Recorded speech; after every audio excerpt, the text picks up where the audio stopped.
नमस्कार, आप देख रहे हैं हमारी खास पेशकश चुनावी चौपाल। मैं हूं आपके साथ बुशरा।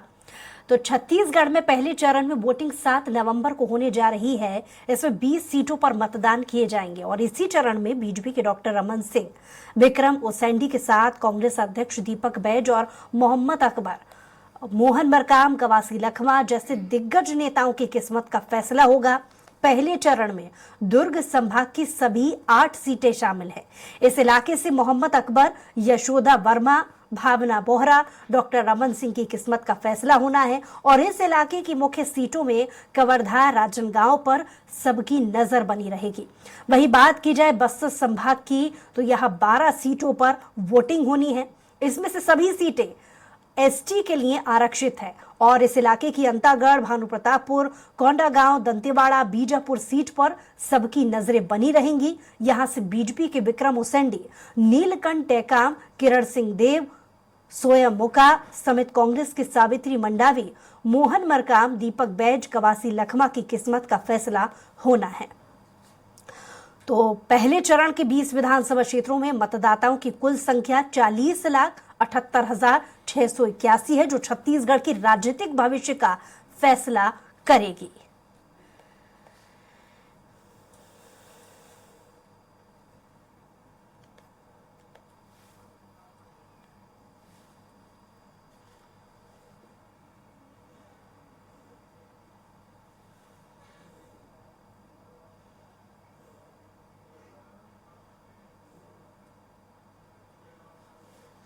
तो चलिए, चर्चा करने के लिए कुछ खास मेहमान हमारे साथ पैनल में जुड़ गए हैं।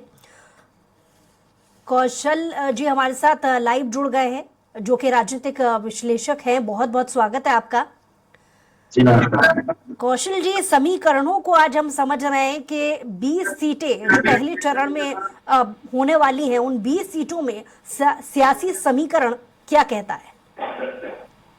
देखिए पुष्कर जी, निश्चित तौर पर जो पहले चरण के जो 20 सीटों पर जब मतदान होना है 7 नवंबर को, तो निश्चित तौर पर आप देखेंगे कि जो भारतीय जनता पार्टी के पास सिर्फ एक विधानसभा सीट है, राजनांदगांव। बाकी सभी सीटों पर अभी कांग्रेस के विधायक काबिज हैं।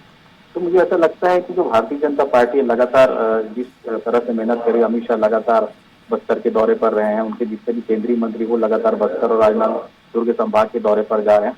तो कहीं न कहीं ये माना जा सकता है कि जिस तरह के जो समीकरण वर्तमान में कांग्रेस के पक्ष में है, तो भारतीय जनता पार्टी कहीं न कहीं उस जो अपनी जो पुरानी जो वहां पर जो ताकत है, क्योंकि आप देखेंगे 2018 चुनाव के पहले में लगभग 7 विधानसभा जो सीटें थी वो भारतीय जनता पार्टी के पास थी।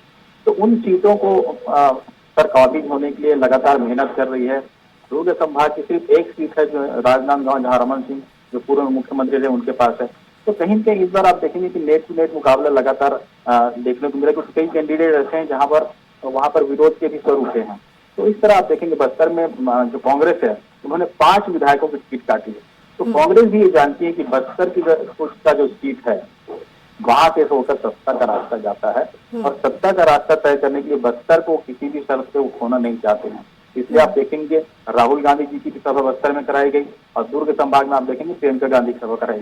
तो कहीं न कहीं जो दोनों जो विधानसभाएं हैं, दोनों जो क्षेत्र है, जो दोनों संभाग है जहां पर 20 सीटों पर मतदान होना है, तो भारतीय जनता पार्टी लगातार जोर लगा रही है। कांग्रेस देखिए लगातार घोषणा पत्र अभी तक जारी नहीं किया, लेकिन एक के बाद एक लगभग 5 बड़ी बड़ी घोषणाएं कर चुकी है जो सीधे जनता को प्रभावित करने वाली है। तो वो जानती है कि भाई हमको यदि पहले चरण में जीत हासिल करना है तो लोगों के बीच जाना होगा, लोगों से जुड़ी हुई जो बातें हैं वो करनी होगी। वहीं तक आप देखेंगे भारतीय जनता पार्टी की ओर से एक भी घोषणा अभी तक नहीं की गई है। तो ये माना जा सकता है कि कांग्रेस इस मुकाबले में कहीं न कहीं थोड़ी सी आगे जरूर है, क्योंकि कांग्रेस ने लगातार जो 5 साल काम किया है उसके दम पर तो वो जनता के बीच जा ही रहे हैं, लेकिन जो घोषणाएं वो कर रहे हैं, राहुल गांधी ने केजी से पीजी तक मुफ्त शिक्षा की जो बात की, प्रियंका गांधी ने 5 रुपए सिलेंडर में सब्सिडी की जो बात की, हेल्थ में 5 से 10 लाख रुपए तक की जो बात की, तो ऐसी चीजें वो ला रहे हैं जो सीधे जनता को प्रभावित करती है।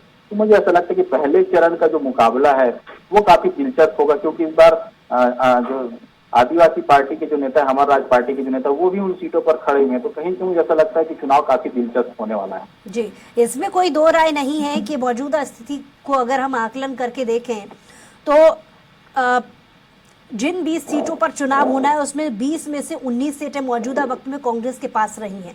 महज एक सीट राजनांदगांव की अगर बात कर ली जाए वो रमन सिंह यानी बीजेपी के खाते में है, लेकिन इस बार ये दावा कांग्रेस की तरफ से किया जा रहा है कि 20 में से 20 सीटें, हालांकि हर राजनीतिक पार्टी अपनी ओर से दावे करती है, लेकिन ओपिनियन पोल सर्वे डेटा के हिसाब से अगर हम बात करें तो स्थिति आप कहां देखते हैं, कांग्रेस के लिए या बीजेपी के लिए?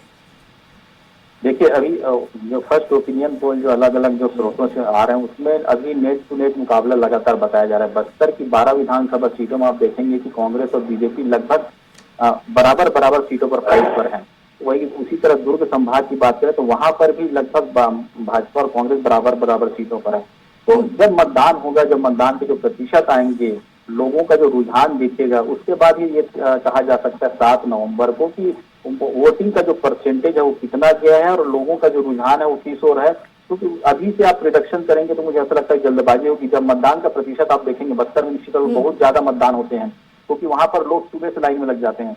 शहरी क्षेत्रों की तुलना में बस्तर में हमेशा से मतदान का प्रतिशत अधिक रहा है। तो मुझे ऐसा लगता है कि इस बार यदि मतदान का प्रतिशत अधिक रहा तो ये राजनीतिक विश्लेषकों के लिए सोचने वाली बात होगी कि जो वोटिंग का जो परसेंटेज है वो कांग्रेस की ओर जा रहा है कि भाजपा की ओर जा रहा है।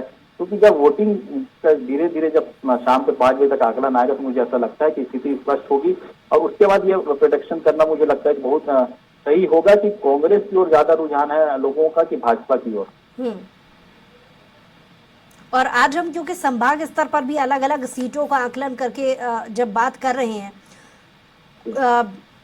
माफ कीजिए यहाँ पर रोकना चाहूंगे, हमारे साथ हमारे संवाददाता भी जुड़ गए हैं अलग अलग जिलों से जिनसे हम रिपोर्ट जानने की कोशिश करेंगे, लेकिन मैं चाह रही हूँ कि पहले ये जवाब पूरा हो जाए। बस्तर संभाग को लेकर के खासतौर से अगर बात की जाए, कुछ हाई प्रोफाइल नाम भी आपने यहाँ पर गिनाए हैं। ज्यादातर देखा जा रहा है कि 12 में से 2 सीटों पर मौजूदा सरकार में मंत्री दावेदारी ठोक रहे हैं, तो हाई प्रोफाइल चेहरों को यहाँ पर जगह दी गई है।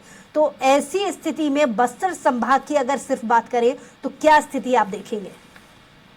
देखिए, बस्तर संभाग में सबसे रोचक मुकाबला हुआ अंतागढ़ में, जहां से जो मौजूदा विधायक हैं कांग्रेस के अनूप नाग, उन्होंने निर्दलीय प्रत्याशी के रूप में अपना नामांकन दाखिल किया है। वही आप देखेंगे कि जो कवासी लखमा है वो कोंटा से दावेदारी करें, लेकिन वहां आप देखेंगे कि विरोध भी उनका काफी हो रहा है। इसी तरह दीपक भाई जो प्रदेश कांग्रेस के अध्यक्ष हैं वो चित्रकूट से लगातार दूसरी बार विधानसभा लड़ रहे हैं। बीच में लोकसभा सांसद बने थे लेकिन वो भी मैदान पे हैं। उसी तरह जो बस्तर प्राधिकरण के अध्यक्ष हैं वो भी वहां से।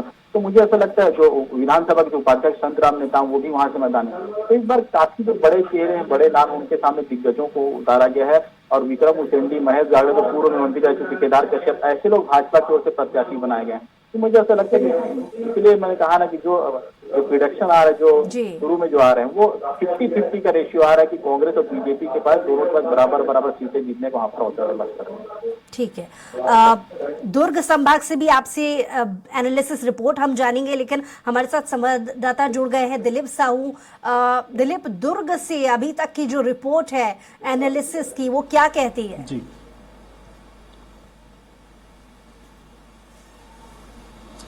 जी बूसरा बता दें कि दुर्ग संभाग में वैसे तो पूरे 20 सीट है, लेकिन 20 सीटों में से अभी प्रथम चरण में 8 सीटों पर मतदान होने हैं। उन 8 सीटों का हम जिक्र करें तो मुख्य रूप से कवर्धा काफी हाई प्रोफाइल सीट है, ये मंत्री मोहम्मद अकबर का सीट है। और यहाँ से एक तरफ जहाँ कांग्रेस ने मंत्री मोहम्मद अकबर को मैदान में उतारा है, वहीं दूसरी तरफ बीजेपी की बात करें तो प्रदेश महामंत्री विजय शर्मा को मैदान में उतारा है। और इस सीट पर त्रिकोणीय मुकाबला भी हो सकता है, एक समीकरण बिगाड़ सकते हैं। खड़गराज सिंह जो बीजेपी के जिला अध्यक्ष रहे हैं, जिला पंचायत सदस्य रहे हैं, ये आम आदमी पार्टी से मैदान में आ गए हैं, जिससे कहीं ना कहीं एक समीकरण बिगाड़ सकते हैं। तो ये मुकाबला भी काफी दिलचस्प हो गया है। और इसके अलावा जो बात करें पंडरिया सीट से कांग्रेस ने अपने जो विधायक थी सिटिंग एमएलए ममता चंद्राकर, उनका टिकट काट के जो जिला अध्यक्ष है नीलकंठ चंद्रवंशी, उनको मैदान पर उतारा है। और वहीं भाजपा की बात करें तो भाजपा ने भावना बोहरा पर विश्वास जताया है। भावना बोहरा की बात करें तो ये पूर्व मुख्यमंत्री डॉक्टर रमन सिंह के रिश्तेदार, उनकी भांजी बताई जाती है। तरह खैरागढ़ सीट की बात करो तो खैरागढ़ सीट से कांग्रेस ने फिर से यशोदा वर्मा पर, जो सिटिंग एमएलए हैं, उन पर विश्वास जताया है, उनको फिर से मौका दिया है, क्योंकि वो लोधी समाज से आते हैं और खैरागढ़ का जो क्षेत्र है लोधी बहुल इलाका माना जाता है। जो ओबीसी वर्ग से लोधी समाज का भी बड़ा वर्चस्व है खैरागढ़ में खासकर, तो इसलिए कांग्रेस ने फिर से उन पर दांव खेला है। वहीं बीजेपी ने विक्रांत सिंह को मैदान में उतारा है। तो विक्रांत सिंह पूर्व मुख्यमंत्री डॉक्टर रमन सिंह के भांजे बताए जाते हैं। तो कुल मिलाकर ये जो मुकाबला है खैरागढ़ का, ये भी दिलचस्प रहेगा।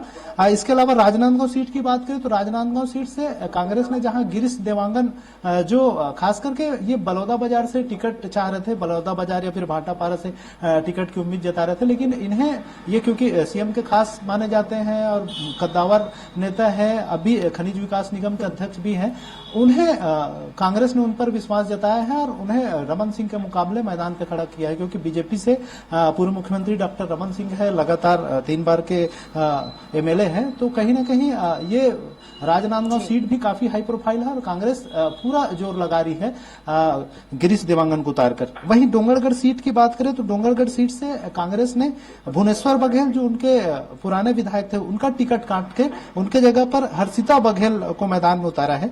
वहीं भाजपा की बात करें तो भाजपा ने विनोद खंडेकर, जो 2003 में विधायक रह चुके हैं वहां के, पुराने चेहरे पर ही फिर से दांव खेला है बीजेपी ने। इसी तरह डोंगरगांव सीट की बात करें तो दलेश्वर साहू कांग्रेस से मैदान में है, जो विधायक भी है वर्तमान में। और वहीं भाजपा की बात करें तो भरतलाल वर्मा को मैदान पर उतारा है, जो भरतलाल वर्मा भी लोधी समुदाय से बिलोंग करते हैं और वहां की जो जाति समीकरण है उसको ध्यान में रखते हुए कहीं न कहीं भाजपा ने भरतलाल वर्मा पर दांव खेला है। इसी तरह खुज्जी की बात करें तो खुज्जी विधानसभा सीट से कांग्रेस ने जहां भोलाराम साहू, जो पूर्व विधायक रह चुके हैं, लेकिन छन्नी साहू जो वर्तमान विधायक थी, उनके टिकट काट दिए हैं। वहां से छन्नी साहू लगातार सरकार विरोधी गतिविधियों में शामिल रही, लगातार सरकार के खिलाफ मुखर रही, तो कहीं ना कहीं ये उनका ये वजह रही है कि उनका टिकट काटा गया है। और इसी तरह बात करें तो भाजपा ने गीता साहू, जो जिला पंचायत सदस्य है, उनको इनके मुकाबले मैदान पर उतारा है। तो खुज्जी विधानसभा सीट भी इस बार काफी रोचक रहेगा। दोनों ओर से साहू प्रत्याशी ही मैदान पे हैं। इसी तरह मोहला मानपुर की बात करें तो कांग्रेस ने फिर से अपने इंदर शाह मंडावी, जो उनके वर्तमान विधायक हैं, उन्हें मैदान पर उतारा है, उन पर भरोसा जताया है। वहीं बीजेपी की बात करें तो बीजेपी ने संजीव बस्तर संभाग की रिपोर्ट जानने के लिए पंकज भी जुड़े हुए हैं लाइव। पंकज, बस्तर संभाग की 12 सीटों में मुकाबला कितना रोचक, किस पार्टी के लिए कितना फायदेमंद या किस पार्टी के लिए कितना नुकसानदायक, संभागवार जिलेवार तरीके से अगर हम बात करें तो कोंटा एक ऐसा जिला है जहां पर नक्सल प्रभावित इलाका बहुत ज्यादा है, तो कितना मुकाबला किसके लिए मुश्किल या आसान? पंकज, क्योंकि ने देखा तो कि बस्तर की जो 12 सीटें हैं, यही 12 सीटें छत्तीसगढ़ के पूरे 90 विधानसभा सीटों का फैसला करती है। तो बस्तर में 112 सीटों में बढ़त मिलती है। ऐसा माना जाता है कि हर बार छत्तीसगढ़ का जो तख्त ताज है उसे ही मिलता है, मगर इस बार बस्तर में बेहद ही रोमांचक मुकाबला बीजेपी और कांग्रेस के बीच होने वाला है। पिछले 2018 के चुनाव में पूरी कांग्रेस को 12 की 12 सीट मिली थी, मगर इस बार ऐसा नहीं दिखाई दे रहा है। इस बार बीजेपी और कांग्रेस के बीच सीधे आमने सामने की टक्कर नजर आ रही है। कारण यह है कि जो पिछले बार 36 जो चुनावी वादे कांग्रेस लेकर के उतरी थी, उनमें से बहुत सारे ऐसे वादे हैं जो बस्तर में पूरे नहीं हुए थे। कई ऐसे नक्सलवाद के क्षेत्रों में कांग्रेस का एक सबसे बड़ा जेल भरो जो आंदोलन था कि जो नक्सली बिना कारण जेल में बंद है उनको हम बीपिंग पार्टी बना करके उनको रिहा करेंगे, मगर ऐसा कुछ हुआ नहीं। रही बात अब कोंटा की बात करते हैं तो वहां पर कवासी लखमा के सामने स्वयं मुक्का खड़े हैं बीजेपी से। कवासी लखमा 5 बार के सिटिंग एमएलए रहे हैं, एक अच्छा उनका राजनीतिक दायरा है, मगर इस बार देखने को मिल रहा है कि उनके खिलाफ भी लोगों की नाराजगी है। जो एक बोलते हैं कि मंत्री बनने के बाद जो नाराजगी लोगों के बीच में उतरती है, वो नाराजगी देखने को मिल रही है। कई ऐसे वीडियो छोटे छोटे निकल के आ रहे हैं जिसमें कांग्रेस पार्टी का विरोध करते हुए लोग नजर आ रहे हैं। कांग्रेस पार्टी के कार्यकर्ताओं से बात नहीं करना चाहते हैं क्योंकि उनकी बात 5 साल में नहीं मानी गई है, लेकिन फिर भी कोंटा में कांग्रेस का पड़ला भारी है। वहीं अब बात कर लेते हैं हम दंतेवाड़ा की सीट का। तो दंतेवाड़ा में इस बार जो पुरानी विधायक रही देवती महन कर्मा, उनके बेटे छबिन कर्मा को टिकट दी गई है। वो भी एक युवा प्रत्याशी है कांग्रेस की तरफ से। बीजेपी की तरफ से चैतराम टामी को मैदान में उतारा गया है। दोनों के बीच में कांटे का मुकाबला देखा जा रहा है। अंदरूनी इलाकों में ये अभी तक पहुंच नहीं पाए क्योंकि इस बार समय बहुत कम मिला है और अभी तक तो कांग्रेस का कोई जो चुनावी घोषणा पत्र है वो तक भी लोगों के बीच में नहीं आया है। जी ठीक है। कौशल जी, जैसा कि जिक्र इस बात को लेकर के चल रहा था कि टिकट वितरण के बाद से विरोधाभास की जो स्थिति है वो दोनों ही प्रमुख पार्टियों में देखने को मिल रही है। प्रत्याशियों में नाराजगी भी देखी जा रही है। रूठों को मनाने की जो कवायद है वो दोनों ही पार्टियों में चल रही है। इसमें भी दो राय नहीं है कि 20 सीटों में मौजूदा स्थिति सिटिंग एमएलएस की कांग्रेस की बहुत अच्छी है, लेकिन क्या इसका असर इस बार के चुनाव में देखा जा सकता है जो विरोध के सुर उठ रहे हैं? देखिए पुष्कर जी, निश्चित तौर पर विरोध के स्वर उठ रहे हैं, उसको दबाने की कोशिश पार्टी की ओर से लगातार की गई है। लेकिन जिस तरह से मैंने कहा ना कि बस्तर के जो 12 विधायक, उसमें जो 5 विधायकों की टिकट कांग्रेस ने इसलिए काटी है, उनके खिलाफ नाराजगी थी। लेकिन वहीं आप देखेंगे कि अंतर्गत बिंदु ने जहां पर विधायक की टिकट काटी, वो निर्दलीय चुनाव लड़े, वहां पर त्रिकोणीय संघर्ष के हालात है कांग्रेस के। अभी जो 12 सीटें हैं उसमें से आप मानेंगे 5, 7, 6, 4, मतलब रेशियो लगभग 30-40 का रेशियो जा रहा है। तो इसलिए मुझे ऐसा लगता है कि इसमें अभी थोड़ी कांग्रेस को और मेहनत करने की जरूरत है, क्योंकि भारतीय जनता पार्टी ने जिस तरह से चुनाव लड़ा, वहां पे पुराने प्रत्याशियों मैदान में उतारा, 3-3 बार को मंत्रियों को चुनाव में उतारा है, तो कहीं न कहीं मुझे ऐसा लगता है कि काफी मुकाबला कड़ा होने वाला है। और ये 7 नवंबर को लगभग शाम तक तय हो जाएगा कि इसके पक्ष में ज्यादा मतदान पड़ा है। और सबसे ज्यादा जो चर्चा का विषय है राजनांदगांव सीट, जहां पर 20 के आंकड़े में 19 जब मौजूदा वक्त में कांग्रेस के पास हो और 1 बीजेपी के पास हो, तो और उसको लेकर के भी किला भेदने की जो अच्छी खासी परफॉर्मेंस कांग्रेस इस बात को दावा करती हो, ऐसे में सभी की निगाहें इस सीट पर है। तो आपका ओपिनियन क्या कहता है इस पर? देखिए, राजनांदगांव से जिनको मैदान में उतारा गया है वो सीएम के बहुत ही करीबी हैं। गिरीश देवंगन को मान के चले कि सीएम के छाया के रूप में माना जाता है छत्तीसगढ़ में। तो मुझे ऐसा लगता है कि मुख्यमंत्री ने कुछ सोच समझकर ही वहां पर रमन सिंह के खिलाफ गिरीश देवंगन को प्रत्याशी बनाया होगा। और लगातार जिस तरह से मेहनत वहाँ पे कांग्रेस के जो कार्यकर्ता शुरू में जो विरोध कर रहे थे, अब वो लगभग कांग्रेस के पक्ष में लगातार मतदान कर रहे हैं। तो मुझे ऐसा लगता है कि इस बार रमन सिंह के लिए मुकाबला कड़ा होने वाला है, लेकिन जीत हार का जो अंतर है कुछ कम हो सकता है। और रमन सिंह के सामने मुझे लगता है गिरीश देवंगन थोड़ा सा कमजोर रहे हैं, लेकिन थोड़ा सा और मेहनत करनी। जी, दिलीप भी लगातार हमारे साथ जुड़े हुए हैं। दिलीप, दुर्ग को लेकर के आप जैसा कि जानकारी दे रहे थे कि इस संभाग में कुछ ऐसी सीटें हैं जिसमें हाई प्रोफाइल चेहरे उतारे गए हैं, बीजेपी की भी पुरजोर तरीके से कोशिश नजर आ रही है, लेकिन कड़ा मुकाबला या कड़ी चुनौती जिन सीट को लेकर बीजेपी दे सकती है कांग्रेस को, वो कौन कौन सी सीटें हैं?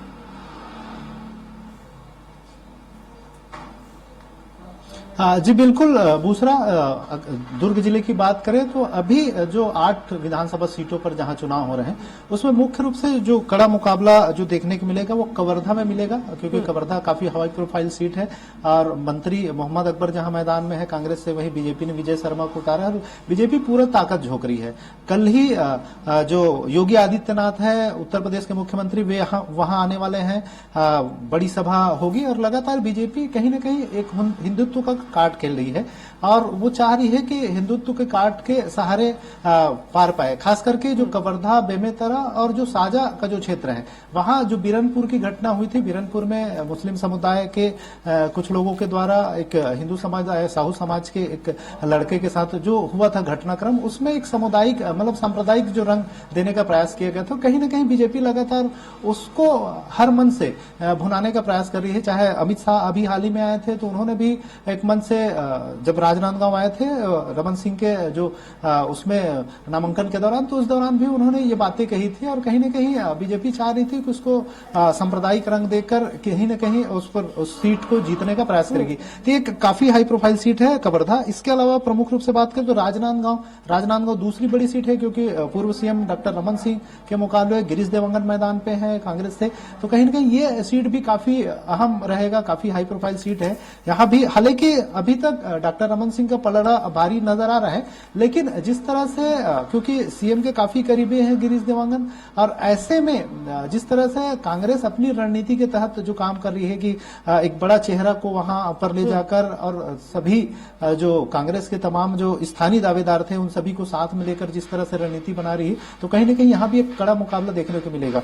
इसके अलावा प्रमुख रूप से बात करें तो ये खुज्जी का जो सीट है, यहाँ भी कड़ा मुकाबला देखने को मिलेगा, क्योंकि खुज्जी में जिस तरह से चन्नी छन्नी साहू का टिकट काटा है, तो कहीं ना कहीं छन्नी साहू की नाराजगी देखने मिला। वो किस तरह से चलिए दिलीप, बहुत शुक्रिया तमाम जानकारी के लिए। पंकज आपका भी बहुत शुक्रिया और कौशल जी आपका भी बहुत शुक्रिया हमारे साथ जुड़ने के लिए। तो कुल मिलाकर 20 सीटों में 2 अलग अलग संभागों में मंत्रियों की किस्मत भी दांव पर लगी है। अब देखने वाली बात होगी कि दोनों ही प्रमुख राजनीतिक पार्टियां जो बड़े बड़े दावे कर रही हैं, जिसमें कांग्रेस का सबसे बड़ा दावा कि 20 में से 20 सीटें वो जीत कर दिखाएगी, ये आने वाला वक्त ही तय करेगा, जिसको लेकर स्वराज एक्सप्रेस आपको पल पल की अपडेट देता रहेगा। बहरहाल हमारी खास पेशकश में इतना ही। कुछ और खबरों के लिए देखते रहिए स्वराज एक्सप्रेस।